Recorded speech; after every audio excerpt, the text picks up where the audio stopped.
দীর্ঘ প্রতীক্ষার পর অবশেষে বাংলাদেশের প্রেক্ষাগৃহে মুক্তি পেতে চলেছে দেশের প্রথম সায়েন্স ফিকশন ছবি পরবাসিনী।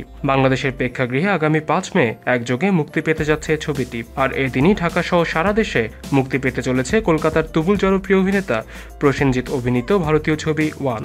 কলকাতা সিনেমা ও সিনেপ্লেক্সে গেল পয়লা বৈশাখে মুক্তি পেয়েছে প্রসেনজিৎ চট্টোপাধ্যায় অভিনীত থ্রিলারধর্মী ছবি ওয়ান। সিনেমাটি সেখানকার বক্স অফিস অনুযায়ী পুরোই ফ্লপ, অথচ পরবাসিনীর দিনে সেই ফ্লপ ছবিটি আসছে 5 মে বাংলাদেশের সিনেমায় মুক্তি পেতে যাচ্ছে। কলকাতার শ্রী ভেঙ্কটেশ ফিল্মসের ঢাকার প্রতিনিধি বিজয় খেমকা আমদানি করছেন সিনেমাটি। গণমাধ্যমে এমনটাই জানিয়েছেন ঢাকার প্রেক্ষাগৃহ সংশ্লিষ্ট একটি সূত্র। বিরসা দাশগুপ্ত পরিচালিত ওয়ানে প্রসেনজিৎ ছাড়াও অভিনয় করেছেন যশ দাশগুপ্ত ও নুসরাত জাহান। ওয়ানের প্রসেনজিৎকে দেখা যাবে ভিলেন হিসেবে। ছবির সঙ্গীত পরিচালনা করেছেন অরিন্দম।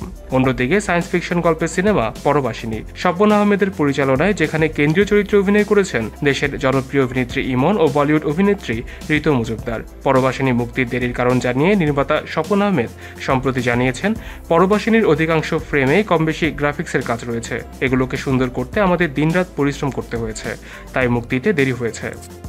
এলটিভির সাথে থাকার জন্য সবাইকে ধন্যবাদ। বিনোদন জগতের সর্বশেষ সব খবরের আপডেট পেতে আমাদের সাবস্ক্রাইব করতে ভুলবেন না।